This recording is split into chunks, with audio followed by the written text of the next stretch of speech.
最近我思考一個有關平衡嘅問題。有人曾經咁樣形容人生，我哋嘅一生就好似同時拋住5個波，呢5個波分別代表事業、財富、健康、家人朋友同我哋嘅靈魂。其中有啲係用玻璃製成嘅，需要我哋格外去珍惜同保護。有一個係橡皮膠做嘅，即使跌落地下，佢仍然可以再次反彈。喺現實生活中，我哋未必每一日都接得住每一個波。有陣時喺忙碌當中，我哋都會唔小心忽略咗人與人之間嘅關係。有陣時心入邊真係好攰，連簡單一句嘅回應都覺得好困難。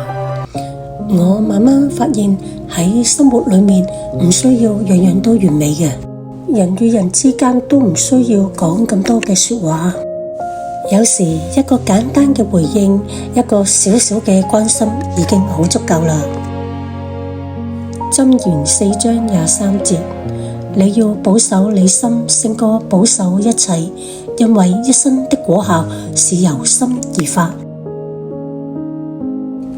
原來當我將個心交俾神，我唔再緊張自己做得好唔好，反而開始感受到一份好安穩持久嘅平安。當個心被神看顧住，愛就會自然流露出嚟，關係都會變得柔和。感謝神啊，亦都感謝喺我身邊一直陪住我嘅家人同朋友。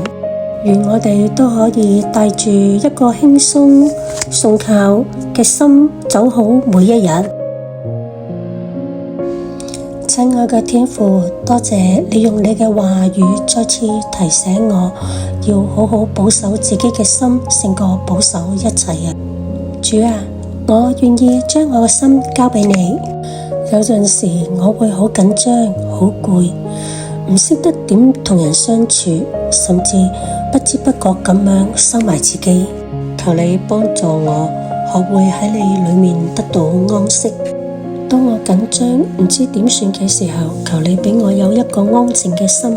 當我感到孤單嘅時候，求你提醒我，你一直喺我身邊。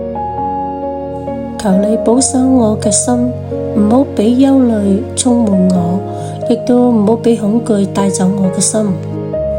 願我嘅生命從心開始，被你更新，被你引導，被你堅固。如此禱告，奉耶穌基督聖名祈求，阿門。